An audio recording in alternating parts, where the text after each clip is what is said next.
Hey there, welcome to Blockhead, the podcast where cartoonists talk comics and just about everything else.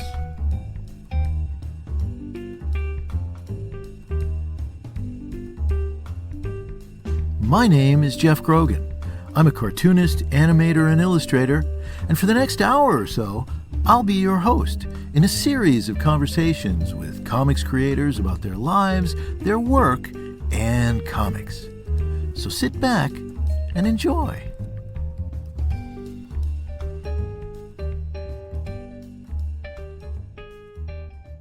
Hey gang, welcome to a brand new episode of Blockhead. I hope you are enjoying the last few days of summer here as August winds down. Oh my gosh, can't believe it's over with already. It's been a very busy summer for me. A couple projects in the works and which have sort of reached fruition here at the end of the season, and I hope your summer has been equally productive, or actually I hope that you found time to relax and rest somewhere over the course of these months. Well, anyway, today's show is a little bit different in that the cartoonist I've got on the show, Michelle Lodge, is a creator whose work I was not familiar with, but she was brought to my attention on Kickstarter, and she's got a brand new one out there on Kickstarter right now. It's called Fantastic Freaks, and it's a lot of fun. It's an NSFW approach to Frankenstein, and I'll let you check it out yourself on Kickstarter. It's pretty funny, and it's a lot of fun. The illustrations are a lot of fun, and she's done that work with her writing partner. I think his name is Michael Bardo. Anyway, I'll correct that if I'm wrong later. But it looks like a lot of fun, and I hope you'll go check it out. She's had a number of successful Kickstarters over the last few years, beginning with a comic strip about parenthood, about motherhood, called Momentality, which she had been doing for a couple of years and put up on Kickstarter, which was successful. And then she's done a series with her writing partner, a guy by the name of John Kratke. She's done a graphic novel, which has not been released yet, called The Black Wall. She's got a series called Home Free. There are 5 issues of that, which looks pretty interesting too. It's kind of a noirish series, which is very different from Momentality and very different from Fantastic Freaks, and that's kind of why part of what interested me in her work was the breadth of it, and you know, the range that she's got as an illustrator and as a cartoonist. The other things that interested me was that she's a mom, and I don't talk to a lot of cartoonists who are moms, right? I think Terry Liebenson was on early on in the show, but I haven't talked about motherhood with a lot of cartoonists, so that's an interesting topic, and interesting that she approached it in her work early on. And she is the daughter of a full-time a professional magician, which is, how many people do you meet who, first of all, who are magicians, and then how many people do you meet who are the offspring of magicians, professional magicians? So that's kind of interesting too. So I thought it would be a great conversation, and it was. And so why don't we get right to it? Without further ado, myself and illustrator cartoonist Michelle Lodge in conversation. I will see you on the flip side. Hey there, Michelle Lodge. Welcome to Blockhead. Hey, Geoff. Thank you for having me today. Yeah, I'm thrilled to have you. I'm glad you're here. I think it's great. I know you've been active on Kickstarter. You've done a lot of projects, you've backed a lot of projects. So you've got an audience and a following there. I haven't been familiar with your work, and I'm pretty sure most of the guys listening from my end of the show anyway probably aren't that familiar with your work either. So why don't you give us a rundown of, how you got started in comics, how you got started drawing, and then we'll sort of go from there and see what you're doing now. So let's kind of begin at the beginning. Okay. Yeah. All right. So my interest in comics started, far back as I can remember. I started with Bill Watterson's Calvin and Hobbes, Archie comics I was addicted to for a good long while there. Mm-hmm. And then a friend of mine gave me a Batgirl issue 1, which was the Cassandra Cain Batgirl. And that just blew open my mind of like how wonderful the comics can be and how these different stories can be told in this medium. So I started to draw different types of things at that time, and really try to push myself and my skills, and just kept going from Mhm. there. Um, so I did. Well, I Sorry, was go just going ahead. to ask you, did you approach it from the point of view of like a cartoonist? I mean, like more cartoony drawings, or was it more into, the more illustrative approach? Or were you interested in all? Um, I kind of interested in all of it.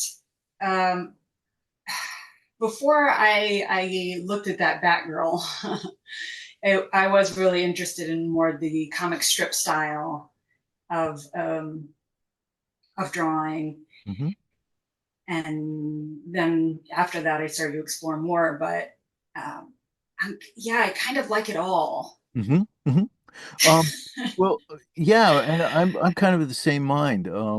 I came from the same kind of thing, I was really interested in Peanuts when I was a kid, and drawing cartoony, that approach was, there's a fluidity about it, there's a freedom about it, there's Yeah. flexibility about it that I always really responded to. And then, of course, you get to, a certain point, and if you're really interested in following a path in visual art, you want to start to really nail down some of the skills that go into it. And so I found myself looking at people, like Neil Adams and like Jack Kirby, or in terms of illustrative, I was thinking of people like Al Williamson and Hal Foster and all that kind of stuff. Um, so I'm kind of sympathetic to that mindset that you have, right? Mhm. Um, I'm curious, like, so it was Batgirl number one. When did that come out? Yeah. Because I'm like twice as old as you, I think. So for me, Batgirl is still in the '60s with Yvonne Craig and the TV show. But you're talking about probably the '90s? Yeah, I want to say late '90s. I have the issue framed somewhere. Oh, cool. I'm in the midst of moving, so stuff's kind of getting packed up, or it would normally be on my wall, like in front of me. Uh-huh. But yeah, it's late '90s, I would say. Yeah. Late '90s. So when you started to get into the superhero comics, where did that lead, right? After that.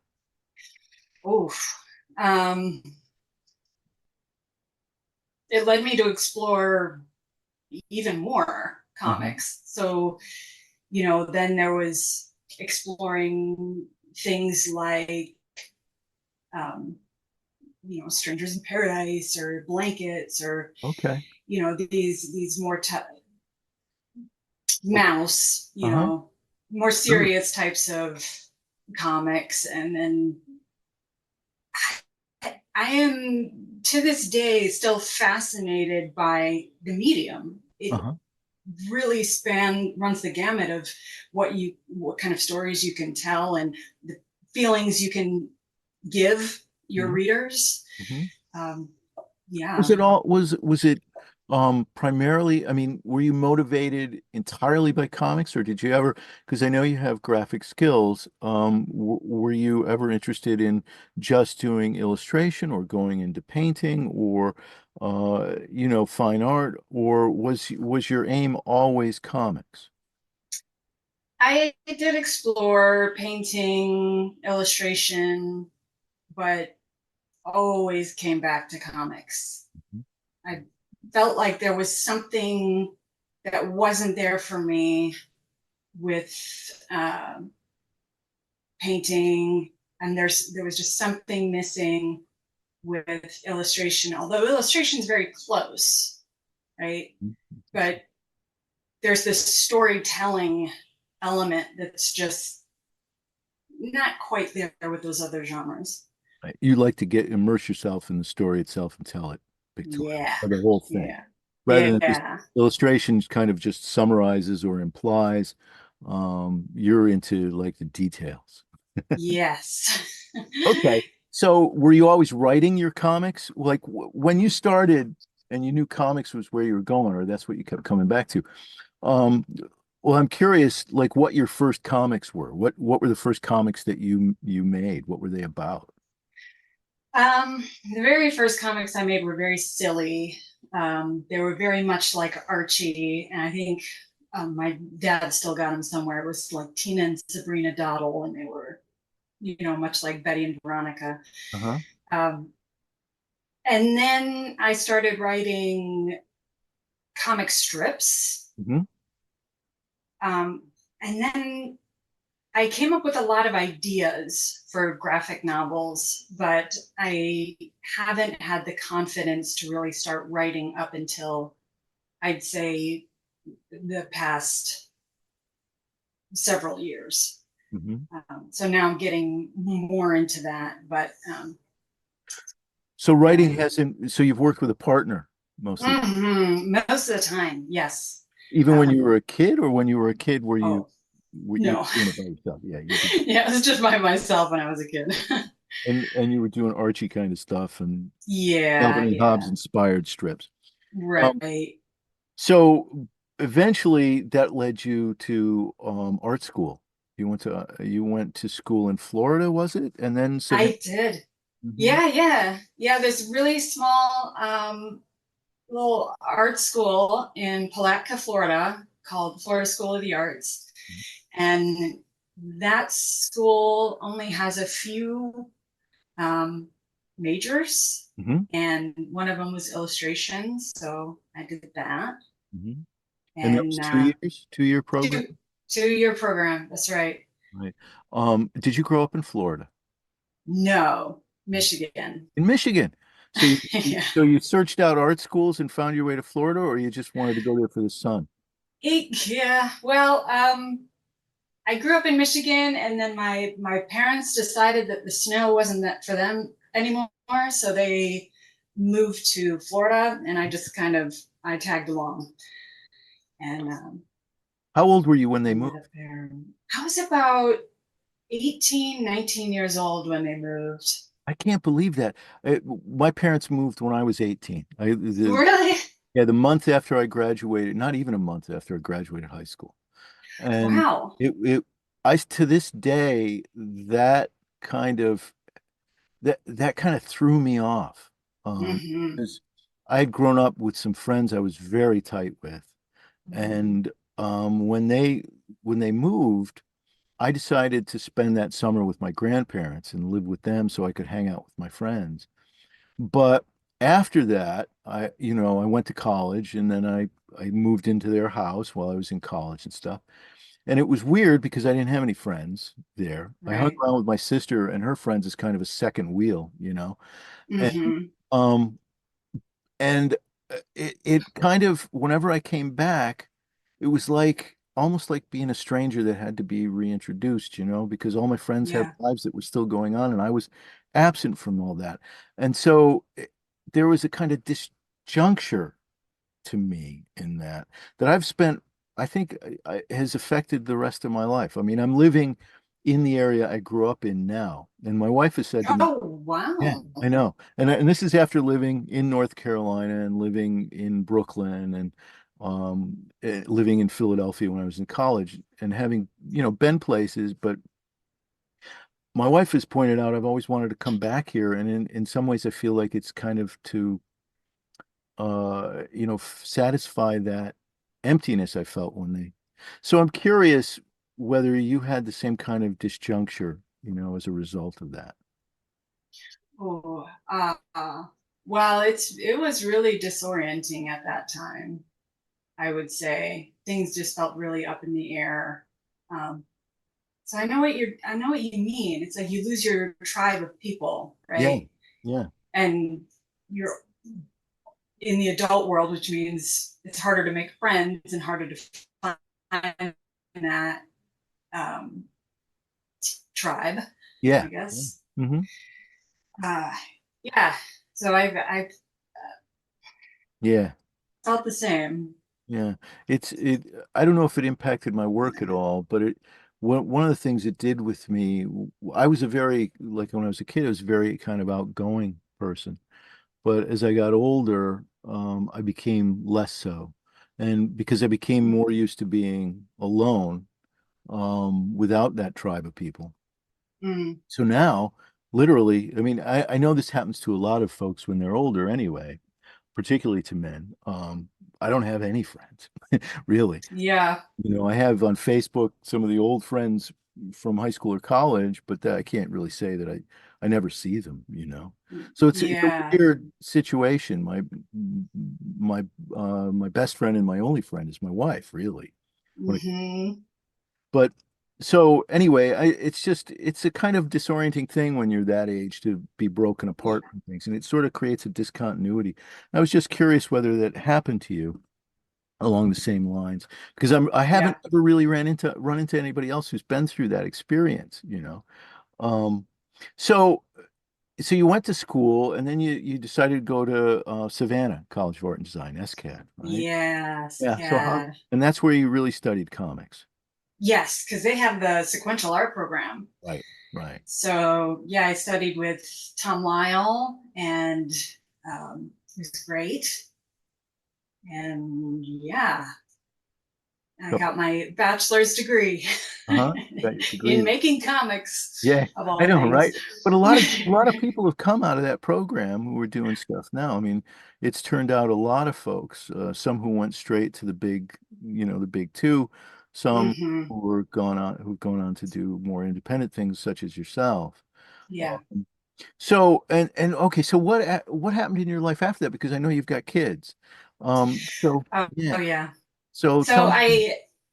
I met my husband, now husband, at SCAD. He was an animation major, and when we graduated, we decided just to do something different altogether and try living in Portland, Oregon. So we Cool. did, and we lived there for a couple of years, and then decided to move back to where he's from originally, which is Asheville, Oh, okay, sure. um, North Carolina. Uh-huh. So and that's where we ended up sprouting roots, and yeah, got married, two kids, dog and a cat. Uh-huh. I see the dog is back Yeah. there now. Oh Um, yeah. yeah, it looks like a sweet little dog too. Um, so all that didn't happen overnight though. You ended up No. lived in Portland for a little while. Did you go Hmm. to Asheville? You said you went to Asheville because your husband's from there. But there's a strong art scene there. Did you There find? it is. Yeah. So did you find a kind of community that you felt a part of when you moved to Asheville? More of a vibe. I'm still trying to find my tribe, and I feel like the only time I really feel like I have a group of friends is at conventions when I Oh, like see mhm. people that I know, and Yeah. then we all go home, and then you know Yeah. a lot like you, I don't have friends to go out with on a Friday night, so I'm trying to put myself out there, but it's hard as an artist. You spend so much time by yourself Yeah. working on your craft. It just gets comfortable. Yeah. So You get used to not speaking to anyone. Unfortunately, yeah. with me, because the older I've gotten, the more incapable of handling two things at once that I am.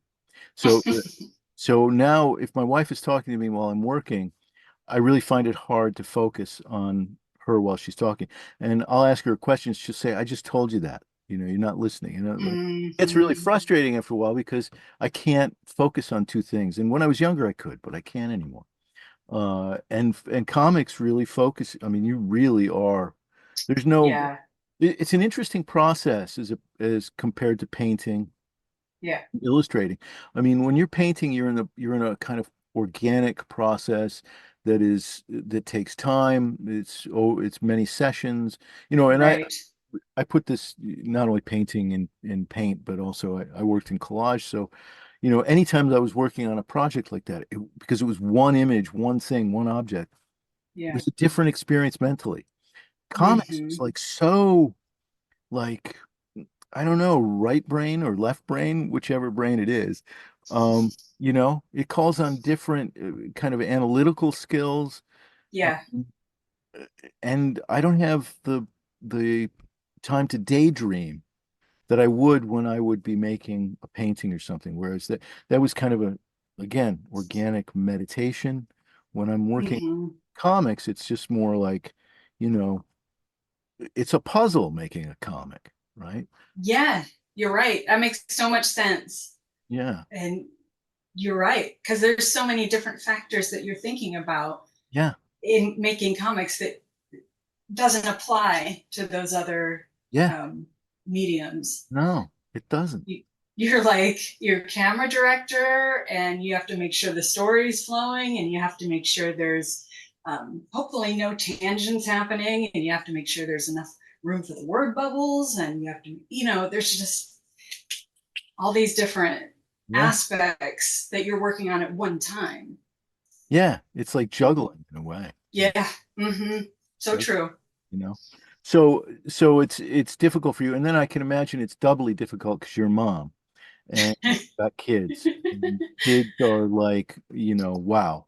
That Yeah. and I swear to God, I mean, no matter how much men, try to help, it all comes down to mom. It's And true. Well, yeah, I've definitely found that to be true.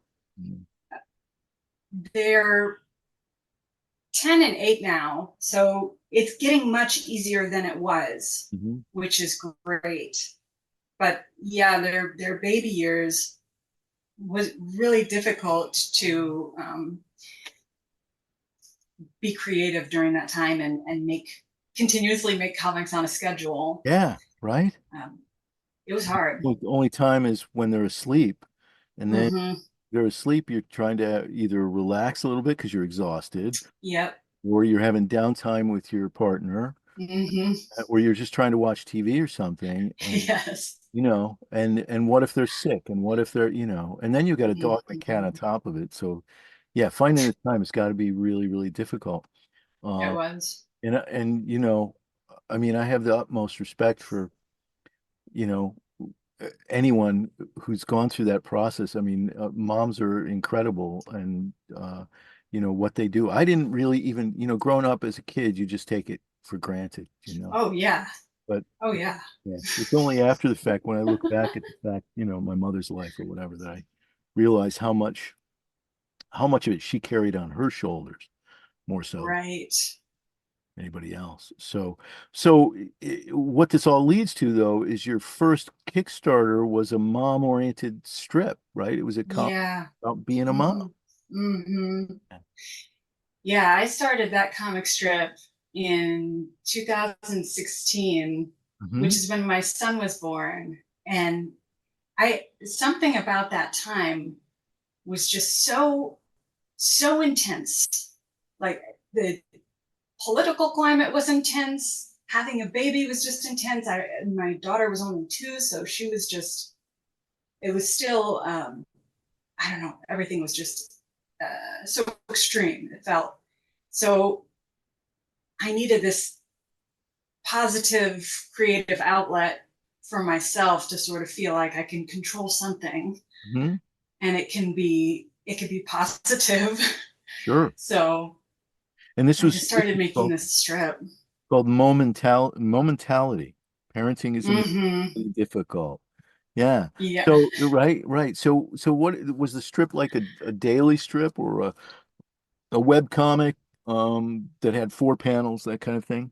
Yeah, it was a web comic. I think I put out one per week, maybe one every 2 weeks, and then um, for a while, but I haven't made them in a long time. But So how did it, I mean, how long did you do it for? Because you put together a book, so that's pretty cool. It's got to be a lot yeah, of steps. I did it for a year, maybe 2 years. Yeah, it's hard to remember because that time in my life was just Crazy. yeah. So Blur. You have two because you had 2 kids now. right? You had Yes. daughter, and now Hmm. she's only two or something like, or She was two at the time. yeah, And and then, right. yeah. Obviously, you're doing the strip, and she's three, and then four, and he's just an infant. So you're Yeah. trying to handle both an infant and a toddler at the same. Yeah. Yeah, that's And then at the same time, I was actually still illustrating a graphic novel called The Black Wall, oh, which is a 300-page graphic novel that I worked on with writer John Kratky. uh-huh. And that took 5 years, Wow. but plugged away at it, kept at it, finished it. Huh? I don't see it Yeah. on Kickstarter though. Did you run? No, it's coming up. It will be, I think, come January around that time, somewhere around there. Maybe not January, but soon-ish. Okay. Okay. Good. Yeah. That's great. So what's that Mm-hmm. about? Oh, so that is about a man named Hank who uh, returns home from being overseas, a veteran, Mhm. and he starts working for his friend's surveillance company, and he sort of gets tied up into something that is not what it seems in the beginning. Hmm. So Okay. You I'll don't say that. reveal what it is. I won't reveal. No. Okay.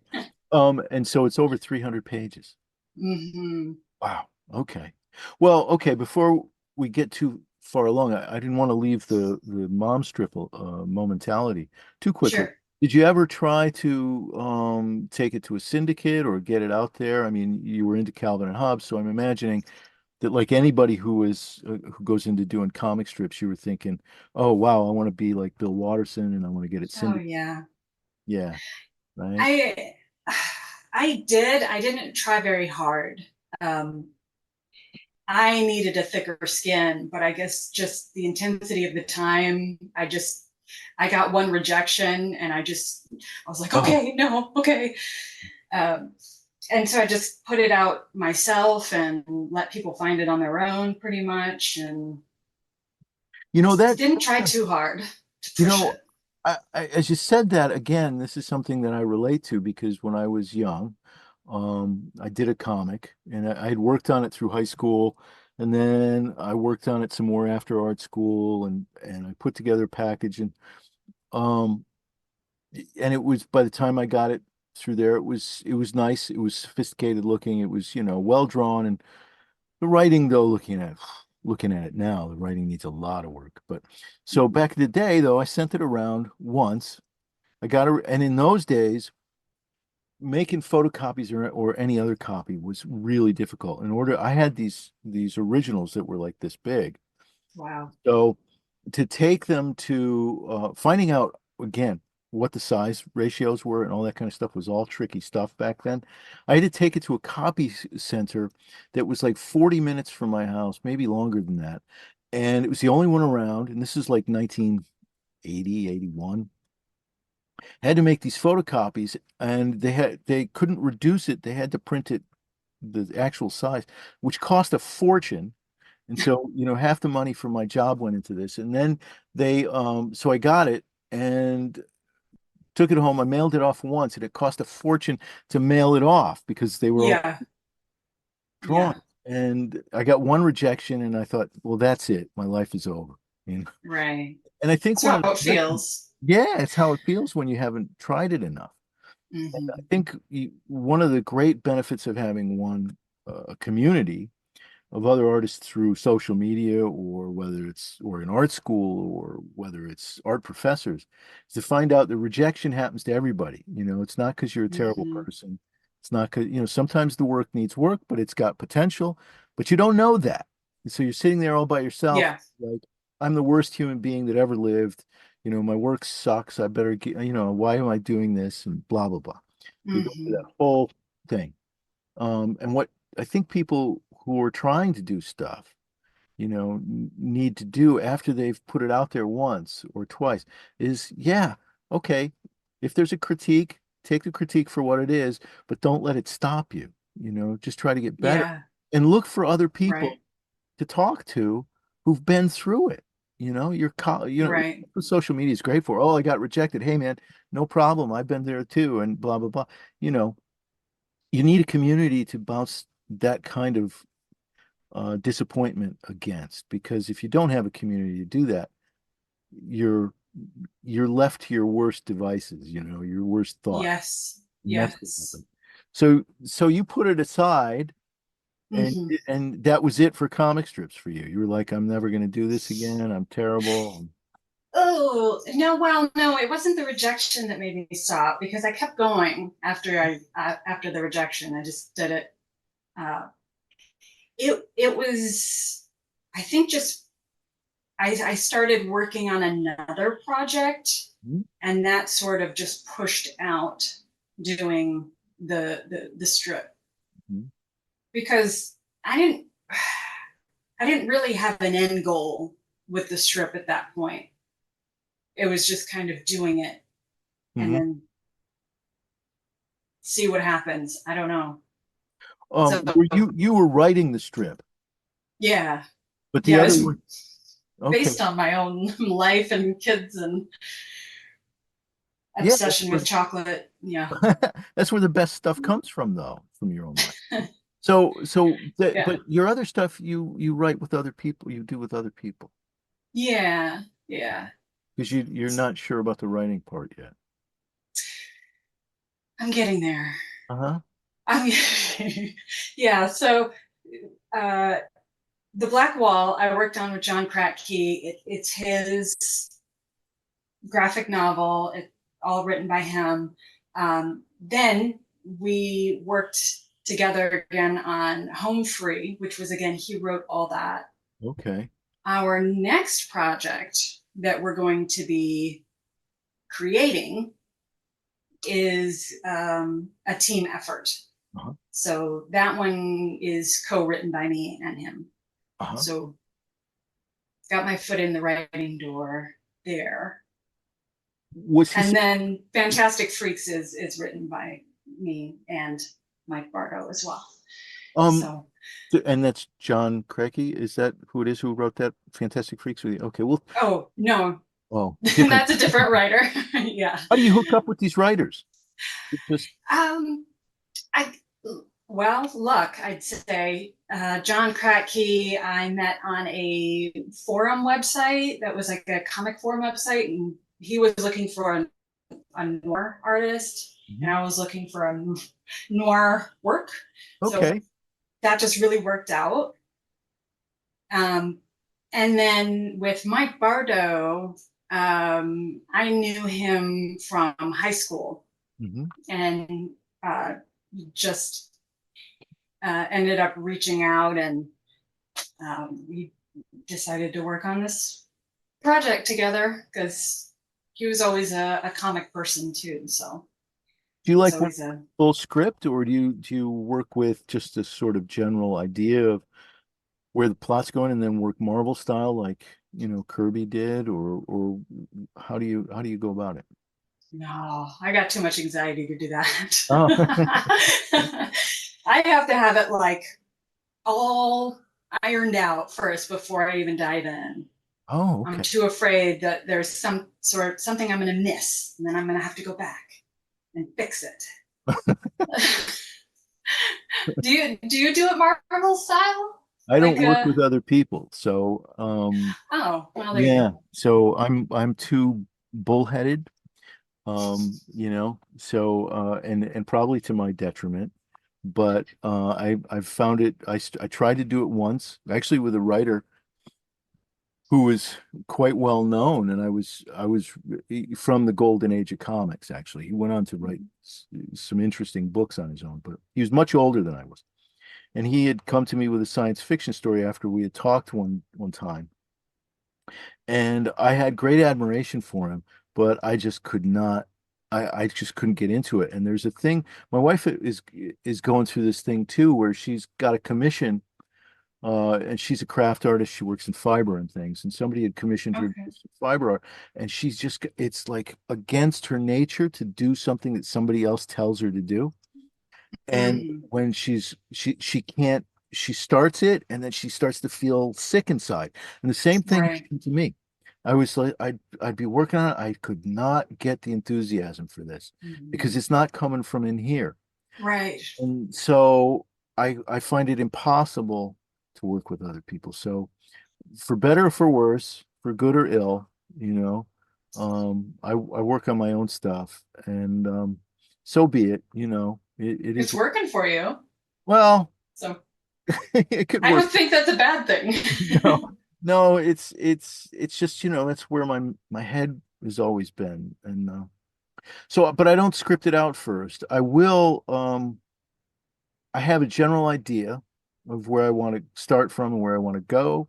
I plot it out roughly, but it always changes, Mhm. because I find when I get into a project, I feel like, oh, it needs this here or it needs that there that I didn't think about before. Because writing for me is something like, I love to write, but I don't like to work out all the visuals first, because to me, a lot of inspiration happens intuitively.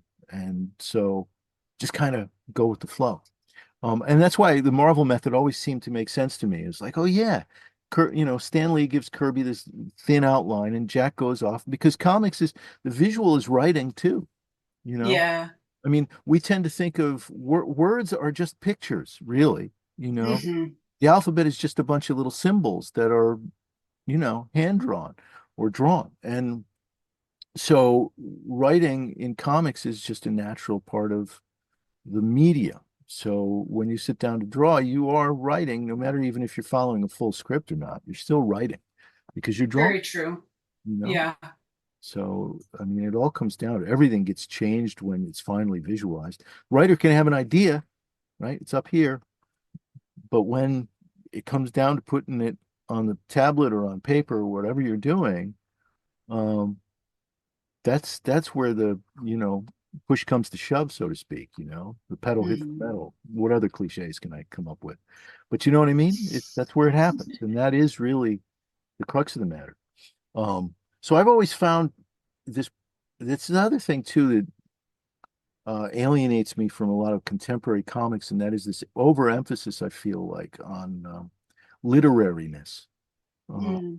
because I think comics is primarily a visual medium as much, and it is a storytelling medium, but it can be other things too. It can also be a poetic medium. It can be poetry. It can be non-narrative. It can be, you know, experimental. But it's all visual, and that's what it comes down. Yeah.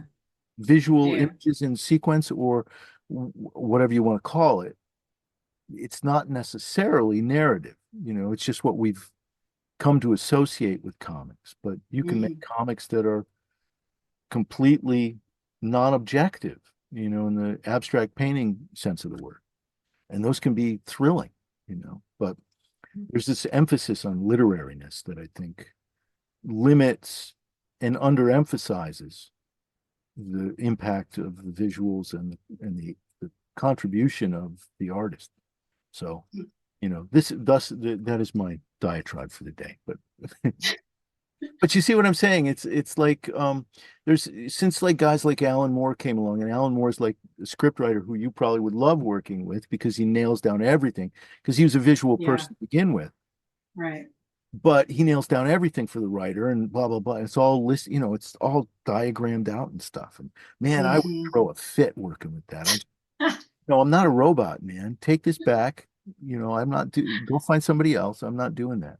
Yeah. So I I've would, heard about his scripts being yeah. pretty intense. Yeah. So, but on the other hand, we're all different, right? So, what is good for me, right, is not necessarily good for you. And so, working from a script is important to you. So, and having a collaborator. I mean, what do you think you get from having a collaborator? Do you guys, when you've got a script in front of you, do you go back and forth about it at all? Do you toss ideas back and forth? Do you say, hey, wait a minute, I'm having a problem with this, or I've got a better idea? Well, when it's just me getting a script, in this case, it's just mainly been from John. There's not too much back and forth. he will, ask what I think about a script and how it's going, and get some feedback there. And then when it's finalized, I just go for it. Mm-hmm. But when I'm co-writing, Mm-hmm. then there's a lot of back and forth. Mm-hmm. So Did you co-write on Home Free, or was that just basically script? that was just John writing. Yeah. And the artwork on that is like a big leap from momentality. I mean, it's like a whole totally different direction. Yeah. So we get a Yeah. good idea if you look at Michelle's, folks who are listening, if you look at Michelle's bio on Kickstarter, it's under Michelle Lodge. You'll find all of her projects there, and you'll see what kind of range she's got in terms of, the comic strip at the beginning, and then Home Free as it developed, which becomes, I think, by the time I'm looking at this other logo or thumbnail, the graphics have become even more sophisticated as you've gone along, the illustrations, Mm. um, and very different, in their feeling and nature than the cartoony stuff that you did at the beginning. Oh, very different. Yeah. Yeah. And you worked on Dark vibe. for how long? On Home Free, Mhm. let's see, 2 years. I think we did them all in 2 years. Mhm. Oof, I am not good with timelines. Oh, that's okay. Hey, Geoff here, taking a moment to stretch and grab a quick refreshment, and to tell you how you can become a contributor to this podcast by joining us at patreon.com/Geoff Grogan. Naturally, production of this podcast is not without its costs, and by joining us at the paid level, you'll ensure that I'll be able to bring you great interviews and discussions with top-notch comics creators on a regular basis. So join us, won't you? That's patreon.com/Geoff Grogan. Well, what is Home Free? What's Home Free about? So Home Free is actually a loose sequel to The Black Wall, and loose in the way where you could read either one first, and it doesn't really matter. You just kind of get a richer experience of the world, and the events that happen. I don't know. You just you don't have to read one or the other first. Okay. So it follows Sarah, which was a character she was introduced in The Black Wall, and this takes place 10 years later. And the world that she lives in is a America that is pretty divided and is kind of on the brink of a violent revolution. And she decides that she's going to get out of Dodge and head for the Mexican border and get out while she can. And it's about her journey there. Mm-hmm. Yeah. And she has a partner that she travels with, from what I can see in the thumbnails anyway. She does. I will say she starts off that way. I'll say that. Yeah. Okay. Interesting. Okay, it has a lot of. So Home Free's complete though now. You did 5 issues. Yeah. So that's all wrapped up. Uh-huh. And how did you find that process on Kickstarter? I mean, it's got your name at the top as your creation, so obviously you're the one who laid out the Kickstarter and put it all together. So how was the process for you? Well, actually, that was a lot. John did most of that. He did Okay. most of the Kickstarter page creation and stuff. Yeah, and he let me pretty much just Turn in the artwork. be in my little art hole working and then turning in pages pretty much, which was fantastic. Yeah, Fantastic Freaks is a different story, but Did he see yeah. did he see the work one page at a time, or did you turn it in chunks? For the most part, one page at a time, though I think at some moments I would turn in two, three at a time. Mhm. Yeah. You ever send anything back to you? Say, hey, wait a minute, I don't think this is working. Sometimes. Uh-huh. Yeah, sometimes, but very rarely. Uh-huh. Um, I'm pretty fortunate that he just kind of lets me normally go with whatever I feel would look best. Hmm. Um, but yeah, he'll catch things that aren't really working and have me rework them and turn them So back in. did you do the page layouts, or were the layouts like described for you, like everything he wanted on a page? So he did page by page kind of writing? Yeah, well, he does a pretty tight script. Hmm. So page, and then it has all the panels and what's going on in each panel. Okay. Um, Hmm. so yeah, pretty tight. Uh-huh. Um, and did you do the lettering and the coloring also? I did for home free. I did because it's gray tones. The Okay. interior art is gray tone anyway. Covers are different.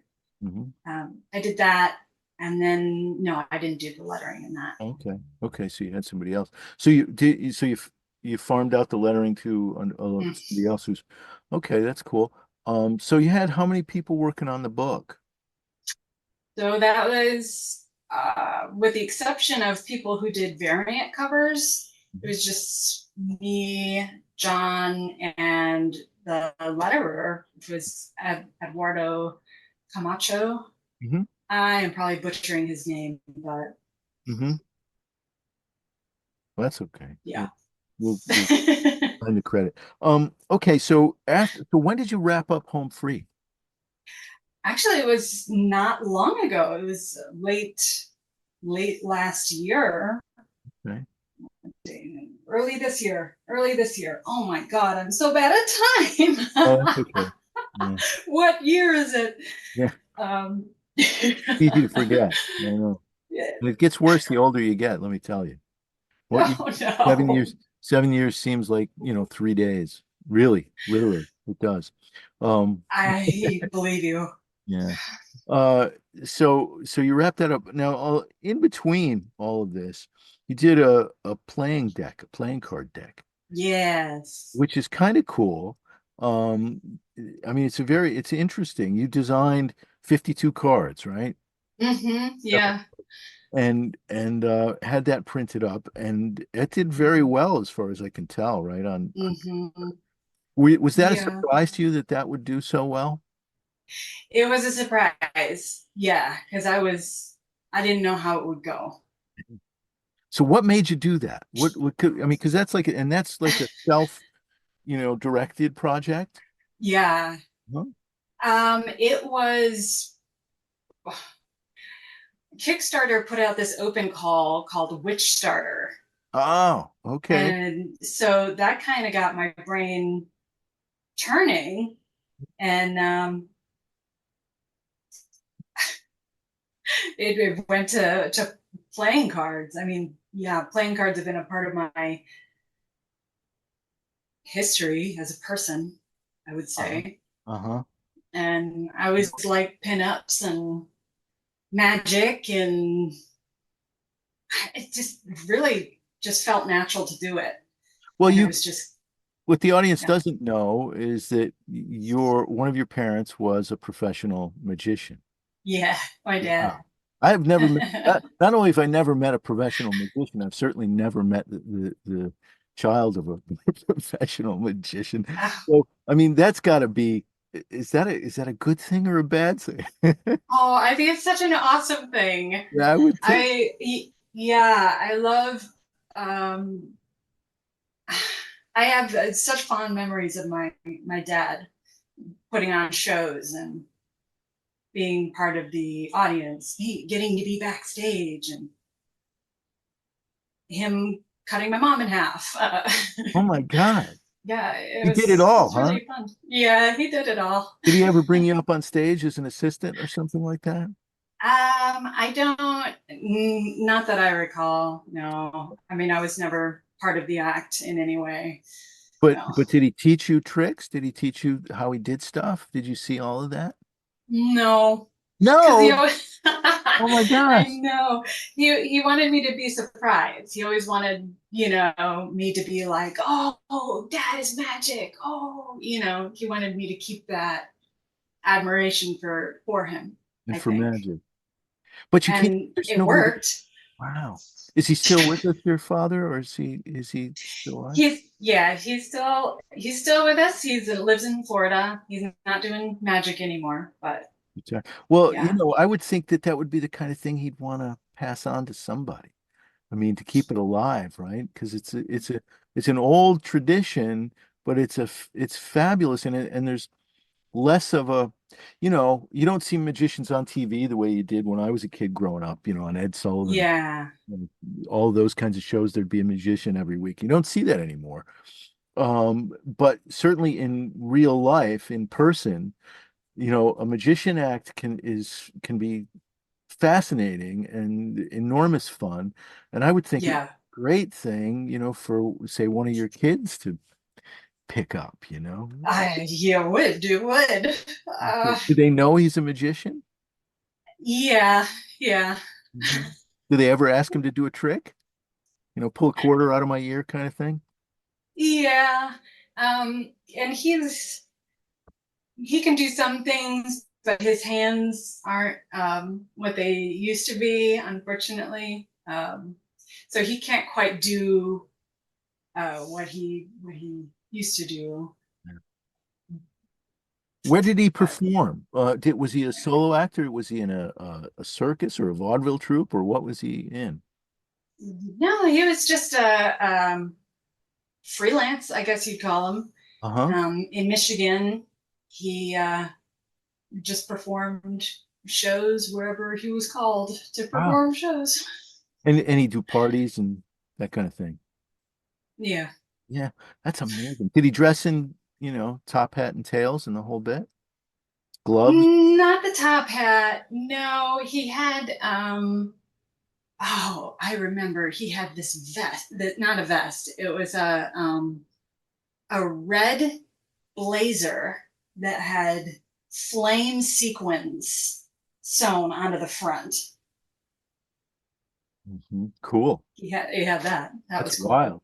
Um, and how did your mom deal with this? Was she into it, or was she the lady who was cut in half, or was that like, she she oh, was when I was really young. She was his assistant, oh my God. and yeah, um, I don't know how into it she was. I think she did have fun, Mhm.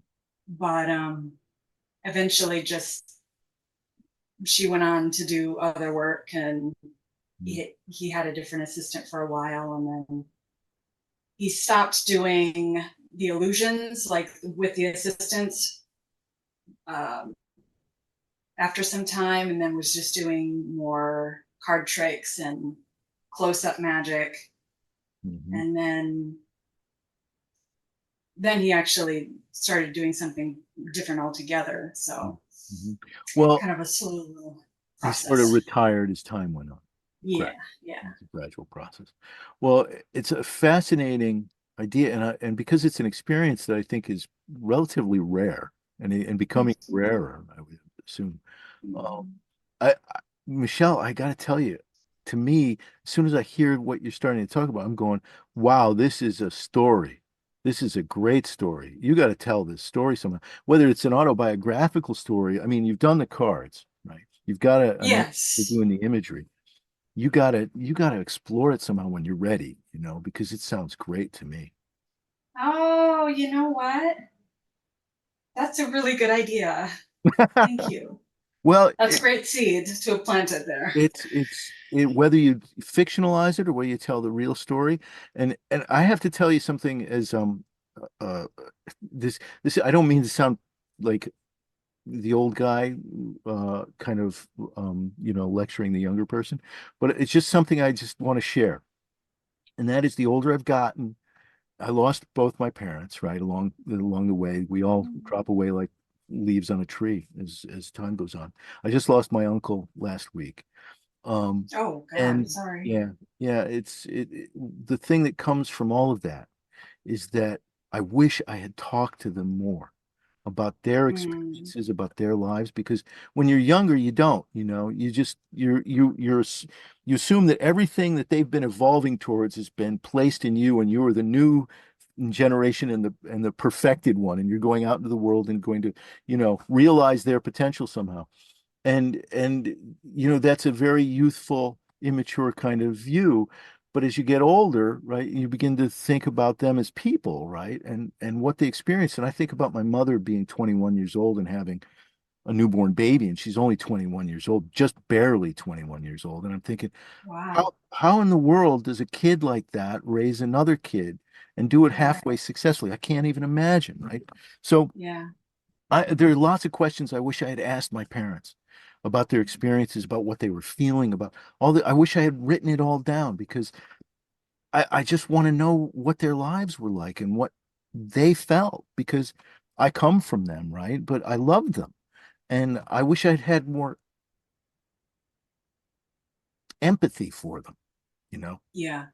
as a kid growing up and even as a young adult, I wish I'd have.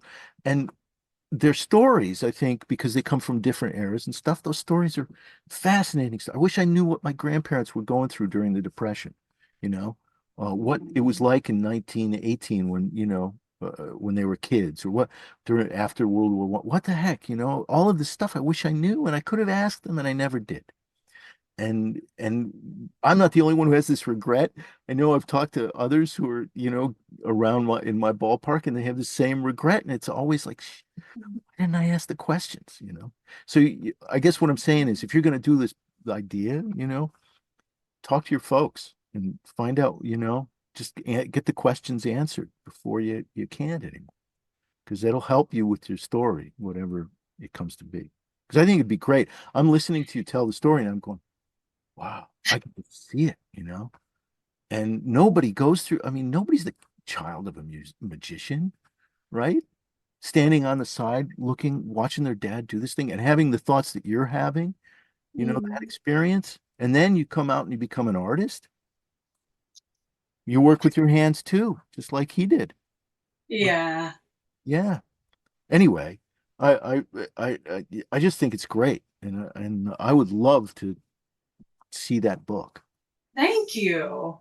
Yeah. You have definitely planted a seed. Yeah. Yeah. I'm glad because I just think it could be so good.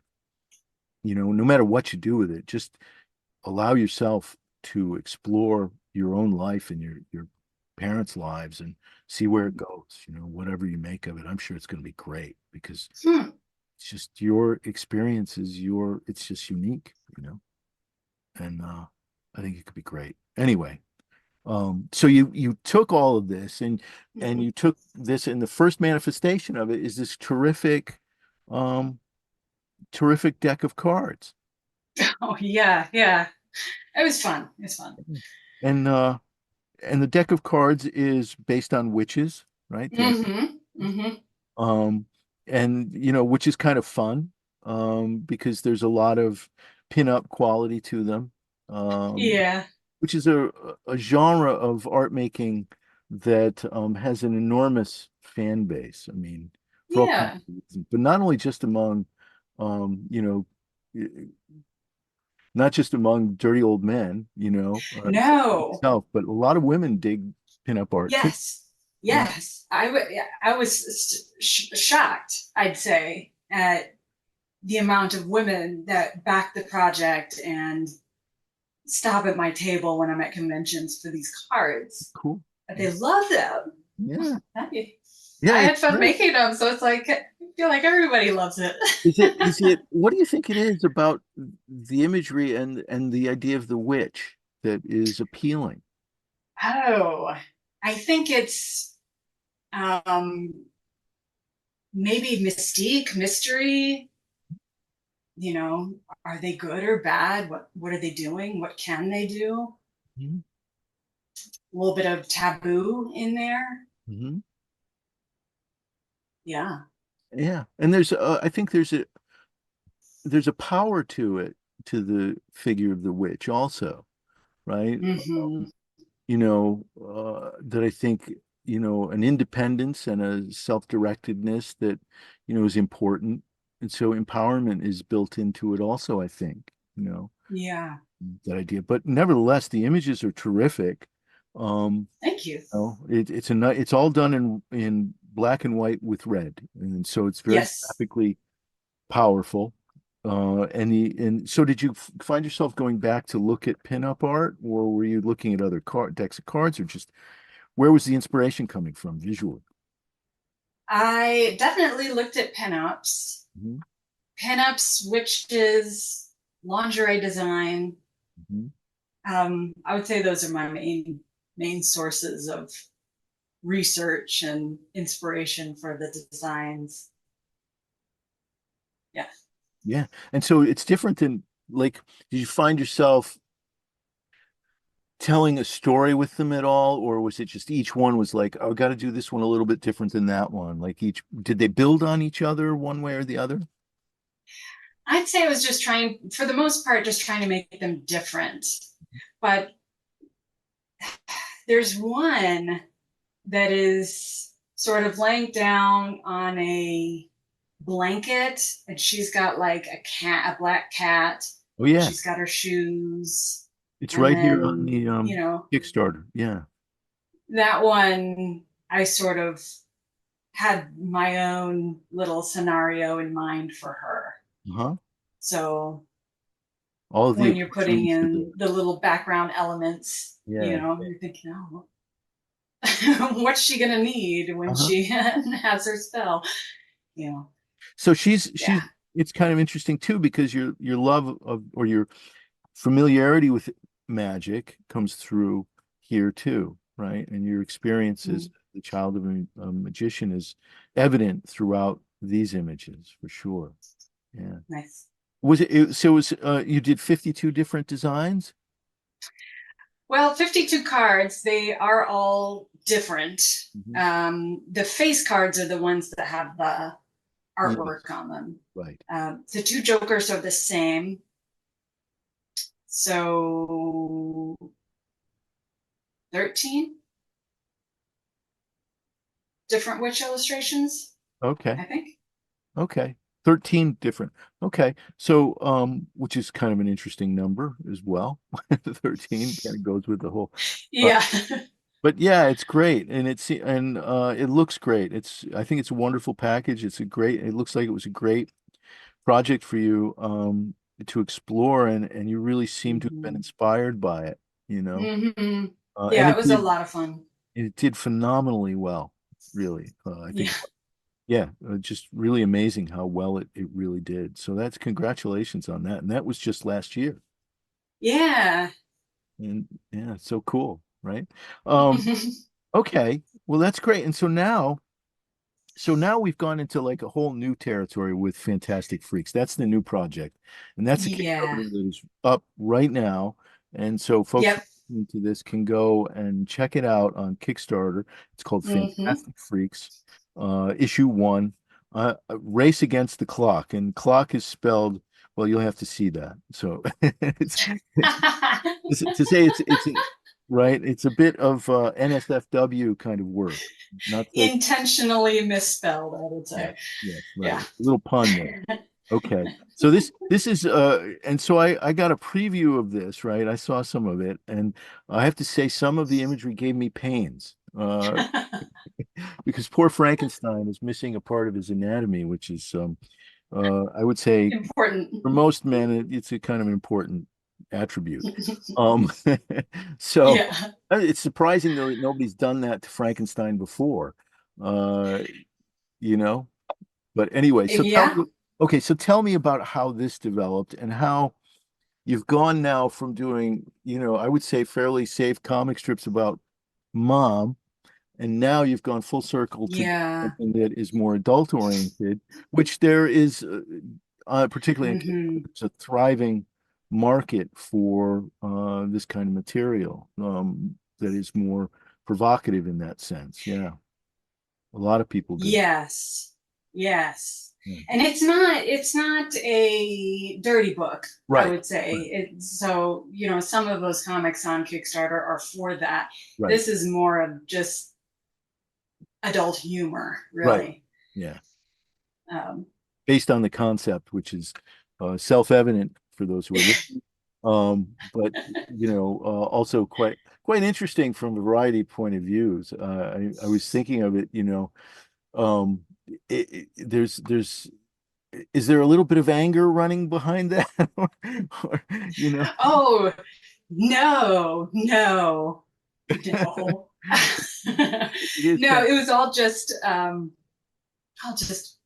fun and games, yeah. really.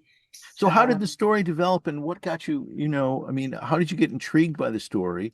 Was it your idea? Was it your co-writer's idea? Was it something that came up in conversation? exactly that. Exactly. It came up in conversation. Uh, yeah, it was. I don't know. I don't know whose idea it was. It was just formed Yeah. in this conversation that we had, and it was. I was immediately like so excited about it, and so I just thought it was the funniest thing. I couldn't like I've got to make this. This is hilarious. Um, yeah, so we did, So you and did. So it's out there now. so you've done all the artwork and Yes. you did the coloring also? No, actually, the coloring is Fariza Kamaputra. Oh, Mhm. I hope I'm saying his name correctly.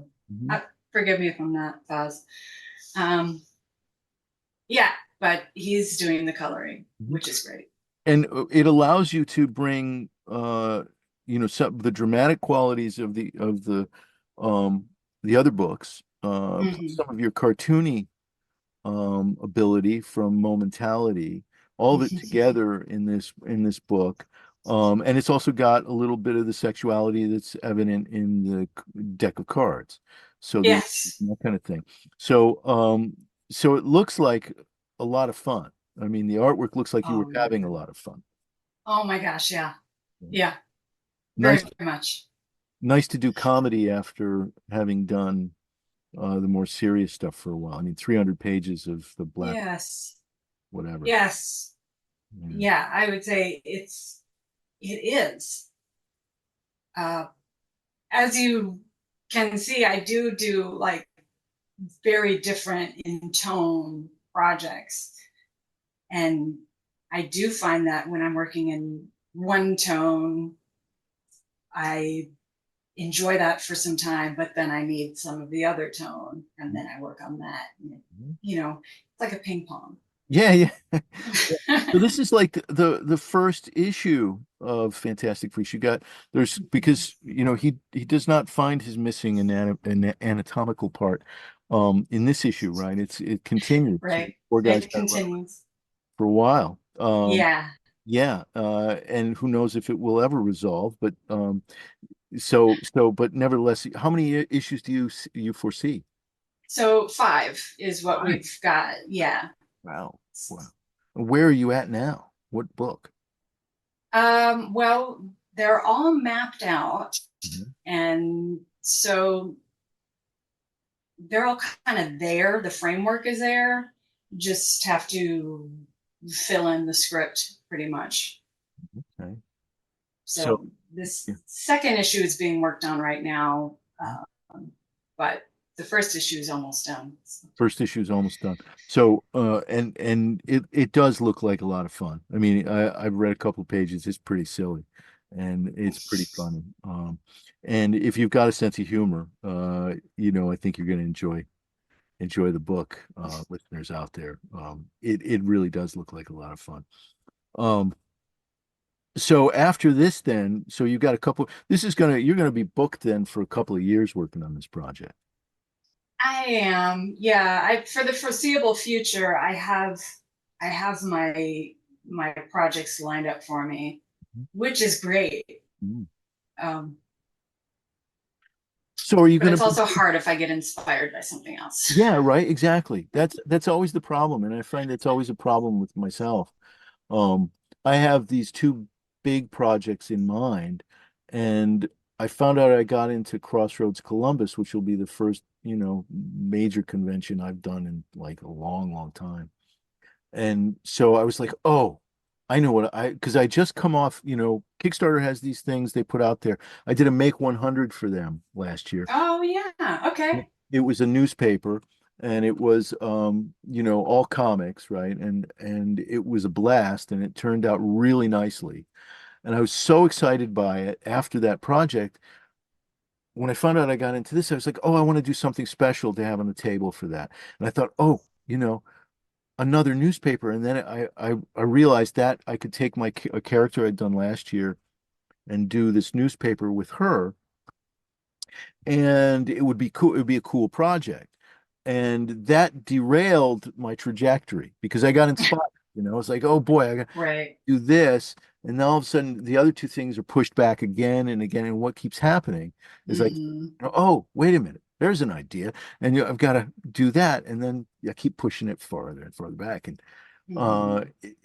inspiration is a hard lion to tame, so to speak, Yes. sometimes, and sometimes for good or ill. My wife said to me, you could have been doing this other stuff instead of doing this, which didn't do as well on Kickstarter as I would have liked it to do. And which is a drag, but it is what it is. Hmm. And then sometimes you say to yourself, well, why is that? Maybe this idea is inspiring to me, but not to somebody else. I don't know. But anyway, that's I guess there are pluses and minuses to following your inspiration sometimes. Yeah. Yeah. And sometimes the pitfalls can be just as just as um, evident, as it were, as the benefits seem to be. Or sometimes the Hmm. benefits are just to you and not to an audience. But so be it. Anyway, so in one way, it's great to have this trajectory and know you've got to do it, and you've got a partner who's looking at you and saying, when's this going to be wrapped up? Because I'm counting it, Hmm. which is nice. But on the Yeah. other hand, it's kind of a drag if you've got to keep jotting down notes that you'll get to someday. Mhm. Yeah. Oh man. Do you have a bunch of other ideas that are? I did. Oh yeah, man. I got this. I've got a notebook that Oh, I just, anytime I have an idea, I'll just go in, write it down, and then I'll put the notebook away and then try to just keep focusing on what I'm doing. But how do you like yeah. choose? How does it work for you? How do you choose one of those ideas to work on? Do they have to kind of settle and the ones that rise to the top, or the ones you go with, or do you feel like is there a strategy? For the most part, it's the ones that rise to the top or the ones that like won't let me go. Hmm. Uh, the one that I'm working on with John Kratky that we're going to be putting out later this year, no, early next year. Timelines. Uh, that's going to be called Mercy Kill, and that one has had a hold on me for years and years. It's like I feel like I need to get this out. I need to tell this story. Hmm. Hmm. Uh, so I think it's like a sense of urgency kind of hits, and then I'll figure out how I'm going to work that in. Because that happened with Fantastic Freaks, to be honest with you. That was not on my roster of things. And then it got on my roster. Because it would not let me go. I was like, I gotta make this. I got to do this. Yeah. Yeah. That's kind of what happens sometimes. Yeah. But it's Yeah. great. And it's nice to give yourself a change of pace. Um, Mm-hmm. especially since your talents are broad enough that, comedy and film noir and all those things are part of what you do. Yeah. It's nice to be able to exercise all those muscles, as it were.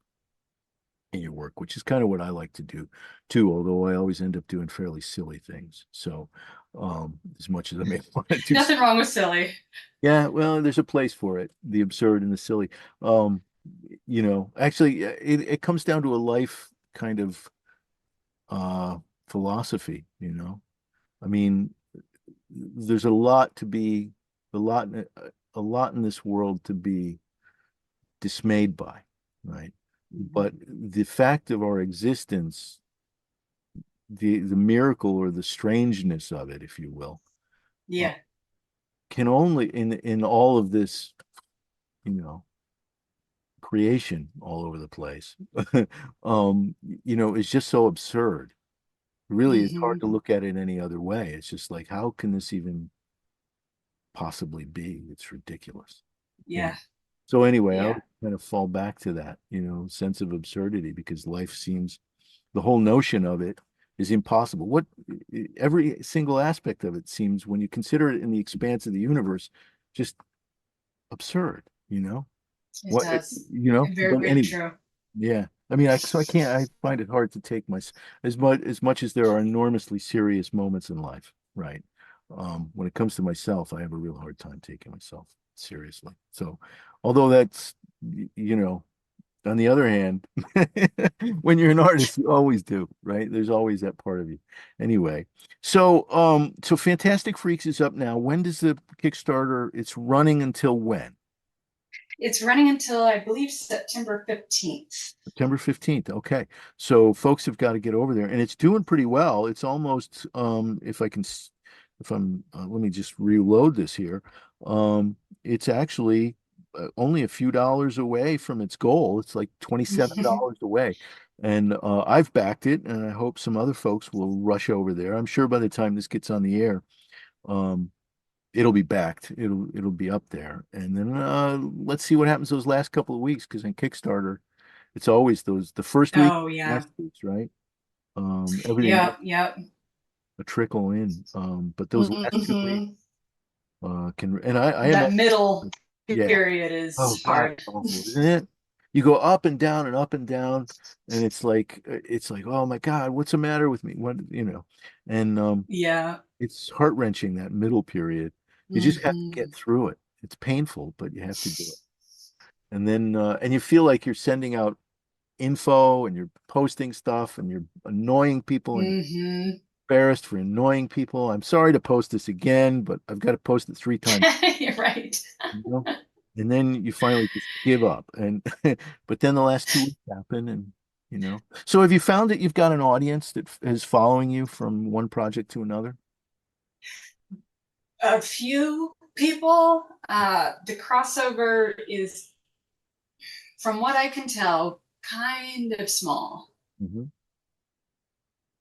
That's Um, interesting. but yeah, I am seeing a few people that I would consider loyal, Hmm. Hmm. loyal fan base. Yeah, yeah, it's great. Um, I mean, Yeah, that's one of the things I think is great about Kickstarter too, is that you can develop a fan base there, um, yeah, and it may not be the size we're talking about for the bigger cartoonists, but I mean, it's enough to sustain you emotionally, if not financially.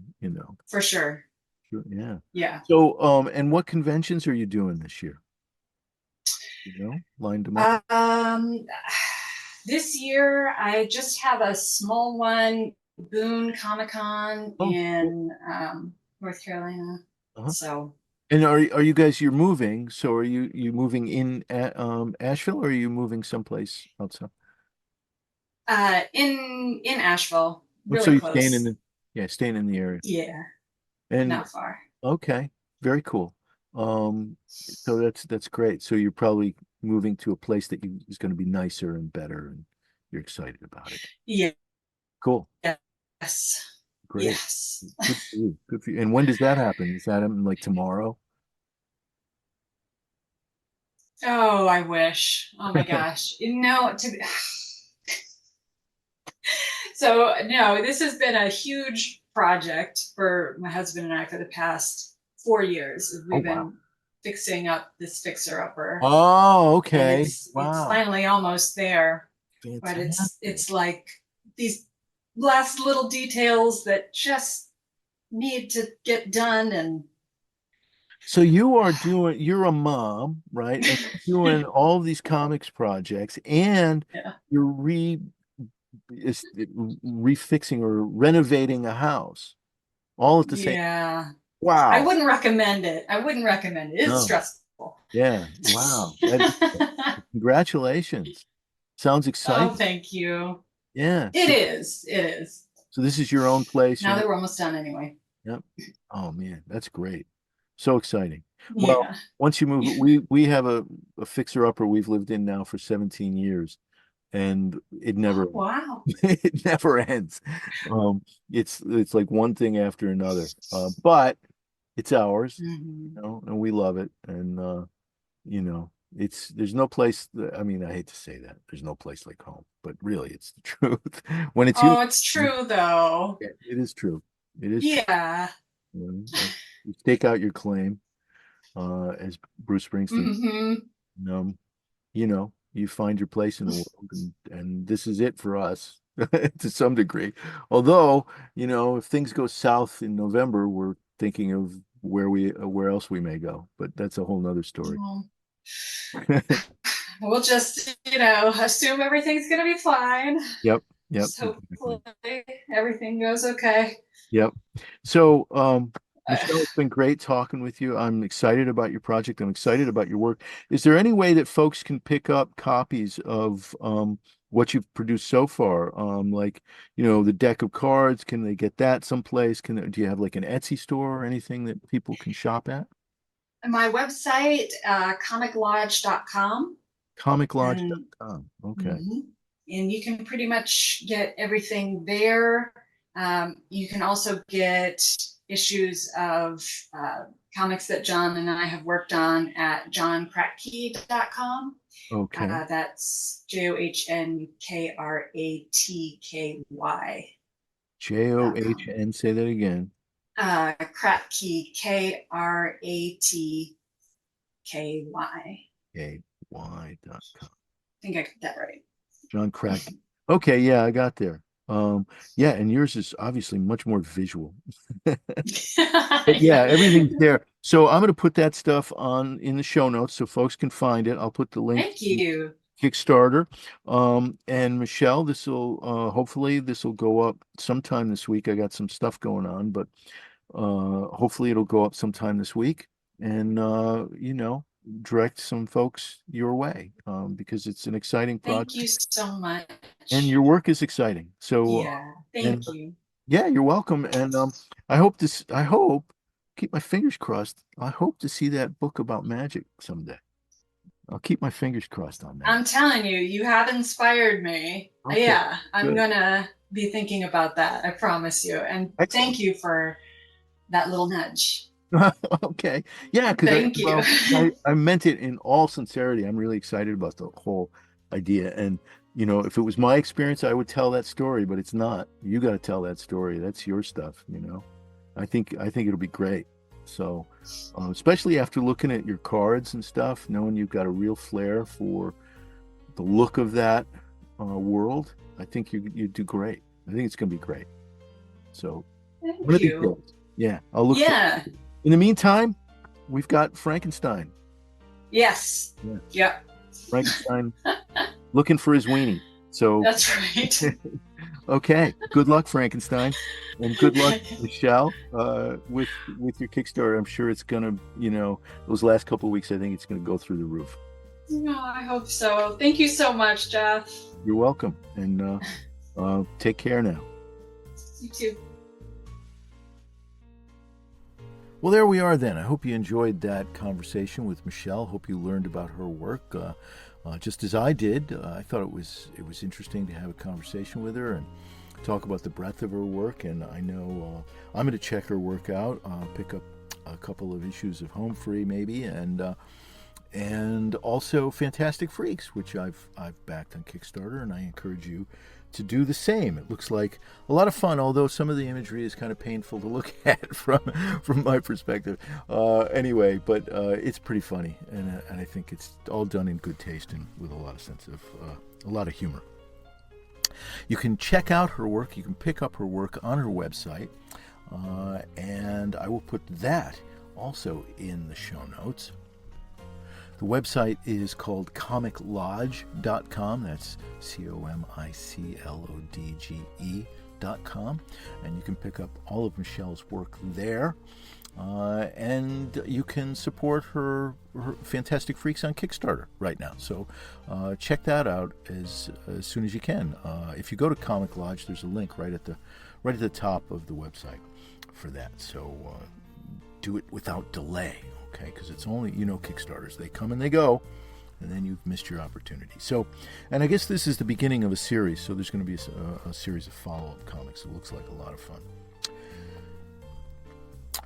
The summer's been, as I said, a busy one for me. I'm just, but not, not without production. I mean, I just got Dacre Jones from the printer, the newspaper that I've been doing, the Sunday Adventures, and it turned out really, really well. I'm so excited about it. I can't wait for people to see it. I hope that they dig it as much as I do. I really think they did a great job. And this was a newspaper, so it was printed by a company called Newspaper Club. And if you're interested in doing that kind of thing, I can vouch for the quality of their work and the speed of their work. It's really fantastic. I got this within 10 days of submitting the files and paying it, and so here it is, that quickly, and it's really nicely done. I will say they are expensive, and you're not going to make money from a project like this. I know I'm not going to make much money from it. I'll be basically selling it for just a little bit above cost. But as I've said before, that's not what it's about. In this case, fortunately, I've got a job and I'm working. Although that won't be the case in 1.5 years, I'll be retiring. So then I'll be worried about profit and profit margin. But for right now, it's great just to get the work done and to get it out there and hopefully get it into a bunch of hands. And then I've got another book coming out, and we'll see how that does. That's a collection, a comic strip collection, which I just submitted for printing, and that's some preview copies. And before I think I'll do a Kickstarter for it, because it's to print it as a book. It's an 80-page collection of comic strips that I did a couple of years ago, called Spiking the Lens, and it's got some other stuff in it too from Jetpack Jr. and another strip that was built off of Jetpack Jr. So it's 80 pages, and it's kind of cool. It's perfect bound, kind of a nice comic collection. And Spiking the Lens, that's going to be out as a Kickstarter. I don't know when. Maybe I'll do it in the winter this year. Can't do one Kickstarter after another. It's too much work. It's just crazy, and also, I mean, how much can you ask for from people, right? I mean, how much do they want from you? I don't know. Yeah. So anyway, so that's a project coming, and I'll have the preview copies at Crossroads Columbus in the fall, in September, late September. Excited about that. So wow. Oh, and I'm doing another Binghamton convention. We're doing that relatively recently, I think, soon rather. It's September 15th for those of you in town. Look for the info from Fat Cat Comics on Facebook. It's bound to be even better because it's going to be in a larger venue. I think they're organizing some panels or things like that. So if you look for Fat Cat Comics on Facebook, you in Johnson City, you will find the info about this upcoming show, September 15th. As usual, for me, you can find me on Instagram at Green Screen Comic. And that's where I do most of my social media stuff, so I'm there. Patreon.com/Geoff Grogan. Always thank you for your support, and can always use more to help pay for this show. And what else is there? Etsy at Etsy.com, Comics Printwork Shop, Comics Printworks. is up and running too. And I'll have some of those prints at Crossroads again. So that's it really for me for now, and I hope to be back again. As always, I hope to be back soon. This summer, as you know, my life is just like, when I'm working on stuff, I'm like, what's the word, obsessed with it, and I can't get my head up out of the work to do other things. It's hard enough to, just do the stuff I have to do around the house, never mind doing social media and stuff like that. So I noticed I hadn't posted on Green Screen Comic for quite some time, and that's only because I've been like so intent on finishing these projects. And that happens to me. so that happens to this show too. Other things fall by the wayside. So hopefully, because my projects are all kind of in the pipeline now, I'll be able to do more with this show. So hope to have more coming your way soon. So thanks again, as always, folks. Thanks for listening. I hope you're happy and healthy and well, and I hope you're looking forward to fall wherever you are.